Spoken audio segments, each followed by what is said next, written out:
नमस्ते। आप सभी से अनुरोध है कि कृपया हमारे चैनल को सब्सक्राइब करें, वीडियो को लाइक भी अवश्य करें।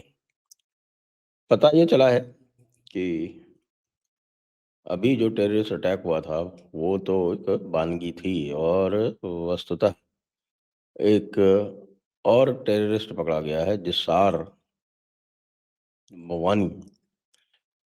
जिस्सार बिलाल वानी। अब जिस्सार बिलाल वानी जो है, ये एनआईए ने ये दूसरा बंदा जो है, ये पकड़ा है।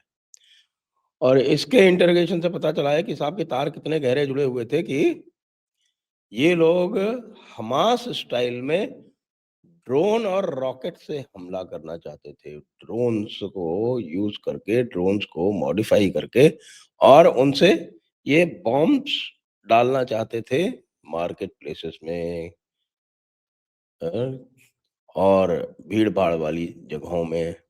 इस तरह के स्थानों को इन्होंने चिह्नित कर रखा था और ये इनका पहला कदम था, बल्कि वो काम हो नहीं पाया, लेकिन प्लानिंग पूरी थी। वैसे प्लानिंग को याद करें आप कि मुंबई से 70 किलोमीटर दूर एक गाँव था और उस गाँव को जिसको को शरीयत गाँव बना दिया गया था, उसमें भी मुंबई के ऊपर हमले करने के लिए ड्रोन की फैक्ट्री लगाई गई थी।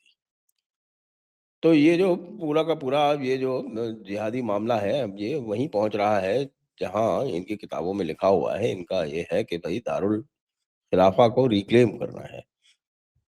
और इसी के साथ में आप देख रहे हैं कि अलग-अलग तरह, अलग-अलग स्थानों पर अलग-अलग एक एफर्ट चालू हो गया है। भारत में चालू हो गया है, बांग्लादेश में चालू हो गया है। बांग्लादेश में और पाकिस्तान में तो था ही। लेकिन भारत इन चीज़ों से पीछे हटने वाला तो है नहीं। आपको पता है कि भारत के पास बहुत लंबा अनुभव भी है और अब कुछ करने की इच्छा शक्ति भी है। तो कश्मीर में टीवी चैनल्स पे अलग-अलग तरह के मॉडरेट मुस्लिम, तथाकथित मॉडरेट मुस्लिम्स, जिनको हमने कल लेफ्टिनेंट जनरल डीपी पांडे के साथ चर्चा में उनमें एक सेक्शन को हमने व्हाइट कॉलर टेररिस्ट भी कहा था। बल्कि जो कोई भी किसी भी तरीके से टेररिस्ट को बचाने का प्रयास करता है, वो है वस्तुतः व्हाइट कॉलर टेररिस्ट ही। और ये व्हाइट कॉलर टेररिस्ट आके अलग-अलग तरीके के बयान देते हैं और बचाने का प्रयास करते हैं। वो कहते हैं कि देखिए साहब, ये तो क्या है कि ये अत्याचार के कारण जो है, ये अत्याचार की प्रतिक्रिया है, अत्याचार की प्रतिक्रिया है, जो किसी भी कश्मीरी पंडित ने तब भी नहीं दी, जबकि उनको पूरी तरह से एथनिकली समाप्त कर दिया गया कश्मीर से। जैसा कि मैं कह चुका हूँ कि ये जो इस्लामिक थियोलॉजी है, वो उसकी ये डीप रूटेड टीचिंग्स हैं और वो डीप रूटेड टीचिंग्स जो हैं, ये सभी जगह बता रहे हैं, सभी जगह एग्ज़िबिट कर रहे हैं। क्या सूडान में नहीं कर रहे हैं? क्या नाइजीरिया में नहीं कर रहे हैं? क्या रवांडा में नहीं कर रहे हैं? क्या सोमालिया में नहीं कर रहे हैं? कौन-सा ऐसा स्थान है जहाँ ये अपनी उनकी टीचिंग्स जो हैं, वो बेसिक टीचिंग्स उसको एग्ज़िबिट नहीं कर रहे हैं? तो यहाँ भी कर रहे हैं, तो कौन-सी ऐसी ख़ास बात है? ये है कि भई तारीफ़ करनी पड़ेगी जम्मू कश्मीर पुलिस की, उनके लोग भी मारे गए हैं। जम्मू कश्मीर पुलिस के और बताते हैं कि कई बड़े एक्सपीरियंस्ड और बड़े ही जाँबाज़ लोग जो हैं वो मारे गए। लेकिन एक काम उन्होंने कर दिया, वो ये कि पूरे भारत को बचा लिया। पूरे भारत को बचा लिया। इस मॉड्यूल के पकड़े जाने से इनके कोई है, समझ लीजिए कि 10 साल की मेहनत या 10 साल का जो प्रोग्राम है वो बेकार हो गया। साथ ही जो इनका लिंकअप था वो भी निकल आया। वो लिंकअप जो था वो बांग्लादेश से था एक तरफ और दूसरी तरफ इधर पाकिस्तान से था। पाकिस्तान में तो इनका काम तमाम करने के लिए अफ़गानिस्तान के तालिबान और टीटीपी पर्याप्त है। और क कुछ करना नहीं होता है, केवल तालिबान और टीटीपी को बता देना होता है, वो काम तमाम कर देते हैं। जैसे आईएसकेपी के मियाँ बुरहान साहब का काम जो है वो आज तमाम कर दिया गया। बुरहान मियाँ आईएसकेपी के बड़े कमांडर थे। आईएसकेपी के बड़े कमांडर ज़रूर थे और वो उनका टास्क और भी था कि भई आईएसकेपी के बड़े कमांडर के साथ-साथ आप ये भी करो कि साहब कि भारत में भी थोड़ी दहशतगर्दी फैलाओ, लेकिन उनका काम अचानक तमाम हो गया। कोई अननोन गनमैन आके उनको उड़ा गया। उधर दूसरी तरफ से जो चालू किया था, बांग्लादेश की तरफ से चालू किया था, बांग्लादेश में हालात जो है वो पूरी तरह से काबू से बाहर हैं। अब पुलिस को आपको पता है कि पुलिस को तो इन्होंने पहले ही एक तरह से पंगु कर रखा था। अब बीजीबी को बुलाया गया ढाका में। अब यूनुस का जो डिप्टी पेट सेक्रेटरी था, उसको लोगों ने मिडल ऑफ द रोड में ढाका में उसके ऊपर हमला करके और उसको बस ये समझिए कि लिंच करते-करते ही छोड़ा है।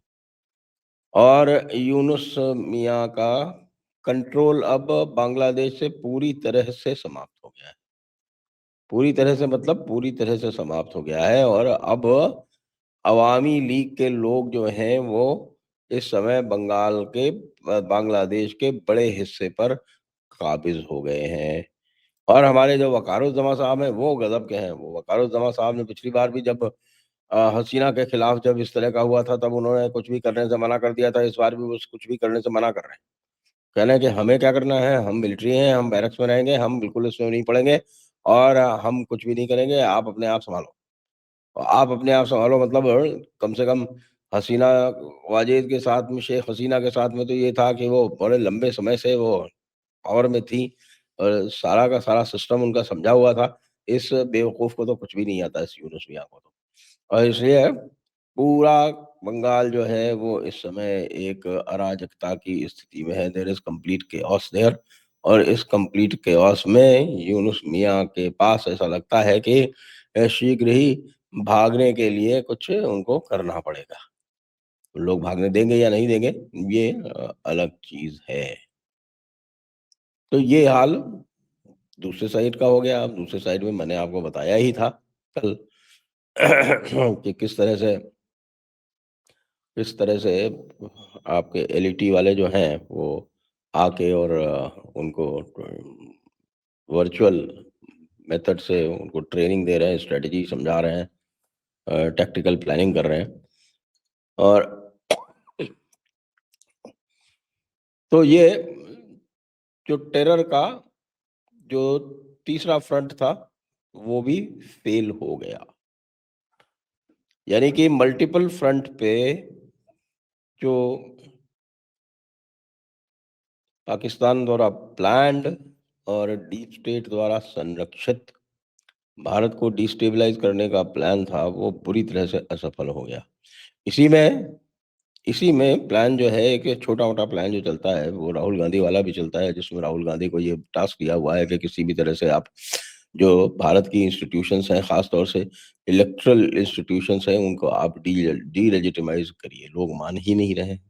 जैसे बांग्लादेश में हुआ, बांग्लादेश में क्या हुआ था? बांग्लादेश में अल्टीमेटली ये हुआ कि साहब जो अपोज़िशन पार्टीज़ थी उन्होंने कहा कि नहीं, ये इलेक्शन फ्री एंड फेयर नहीं हो रहे हैं, इसमें जो अथॉरिटी है उसको चेंज कर दीजिए और नहीं तो हम बॉयकॉट करेंगे इलेक्शन का। उन्होंने बॉयकॉट कर दिया इलेक्शन का और बॉयकॉट इलेक्शन करने से वो इलेक्शन डीलेजिटिमाइज़ होने में बहुत ज़्यादा समय नहीं लगा। वेस्टर्न इंस्टीट्यूशंस ताक में थी ही और उन्होंने उसको डीलेजिटिमाइज़ करके और पूरी एक नई कॉन्स्टिट्यूशनल व्यवस्था विदाउट चेंज इन कॉन्स्टिट्यूशन यहाँ पर क्रिएट कर दी। हमारे राहुल गांधी जी यही सपना देखते रहते हैं। वो ये सपना इसलिए भी देखते हैं वो क्योंकि उनको अब यह निश्चित हो गया है कि साहब कि ये जो मेथड है first past the post democracy, ये इलेक्टोरल सिस्टम वाला जिसको बहुत खुशी-खुशी नेहरू जी ने अपनाया था। नेहरू जी कभी जो है वो 46-47% से ज़्यादा वोट नहीं ला पाए। तो जो ये लोग कई बार बोलते हैं ना कि साहब 53% पीपल आर अगेंस्ट यू या 58% पीपल आर अगेंस्ट यू। इनको ये समझ में नहीं आता कि इनके जो गुरुजी थे, इनके पिताजी थे जो नेहरू जी, वो भी इसी सिस्टम से बने हुए थे और अल्टीमेटली जब इस सिस्टम में क्रैक आने लगा तब उनकी भी अवस्था दुर्बल होती चली गई। आखिरकार 1964 में जब उनका अंत हुआ, वो पूर्ण काल को प्राप्त हुए, तो उस समय भी उस समय भी उनको हटाने के लिए किसी प्रकार का आंदोलन नहीं हुआ था, कोई जेन ज़ी नहीं था। अब ये हमारे जेन ज़ी वाले जो हैं वो इतना प्रयास कर रहे हैं लेकिन जेन ज़ी काबू में ही नहीं आ रही। जेन ज़ी ऐसा लगता है बिहार इलेक्शन के बाद में जिस प्रकार का एक एम्फेटिक रिज़ल्ट आया है बीजेपी के फ़ेवर में कि जेन ज़ी तो ऐसा लग रहा है कि जैसे कि बीजेपी के साथ में।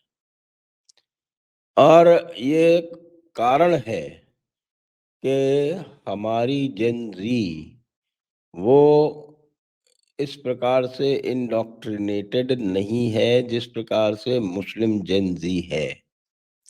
अगर इस प्रकार से इंडोक्ट्रिनेटेड होती तो बहुत ऐसे समय आए जिसमें ये यूथ जो था वो रिवोल्ट कर सकता था, बिल्कुल नहीं किया। यूथ तो योगी मोदी के साथ में कंधे से कंधा लगा के खड़ा हुआ है।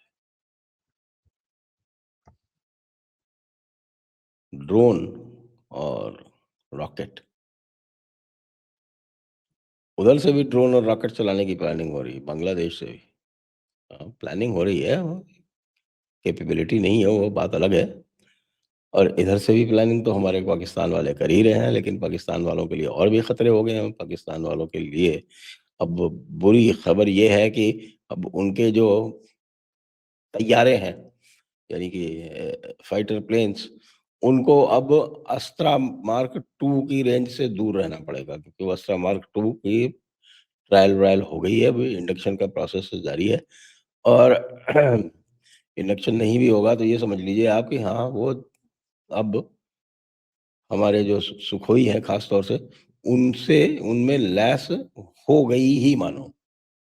सारे फ्लाइट ट्रायल्स वगैरह सब कंप्लीट है। उसके बाद उनको 250 किलोमीटर दूर रहना पड़ेगा। पिछली बार हम आउट रेंज हो गए थे पीएल-15 से, लेकिन अब भैया पीएल-15 का बाप आ गया। तो ये जो छोटे-मोटे ड्रोन वाले जो हैं ना, उनके लिए भी बता दूँ कि वो 30 किलोवाट वाली जो लेज़र गन है, वो भी तैयार हो गई है। और वो 2 किलोमीटर तक ये छोटे टारगेट्स जितने भी हैं ड्रोन वाले, उनको सबको वेपराइज़ करने की क्षमता रखती है। छोटे फाइटर प्लेन को भी वेपराइज़ करने की क्षमता रखती है। तो छोटे-मोटे ड्रोन से कुछ नहीं होने वाला। ये पूरा का पूरा जो मॉड्यूल था, वो पकड़ा गया है। पूरी की पूरी जो प्लानिंग थी भारतीय सार्वभौमिकता के विरुद्ध, वो भी पकड़ी गई है। और अब टेररिस्ट यानी कि जो परपेट्रेटर्स हैं और जो कोलैबोरेटर्स हैं और जो स्पॉन्सर्स हैं, इसमें आप जो लास्ट में है ना, जो जिसको बोलते हैं कोलैबोरेटर्स और स्पॉन्सर्स, उसमें आप 2 नाम पक्के लिख लीजिए, वो दोनों हमारे इधर-उधर हैं। और उनसे डील करने का जो रास्ता है, वो भी आपको पहले बता चुके हैं, आप याद रखें। जय हिंद, जय भारत, वंदे मातरम।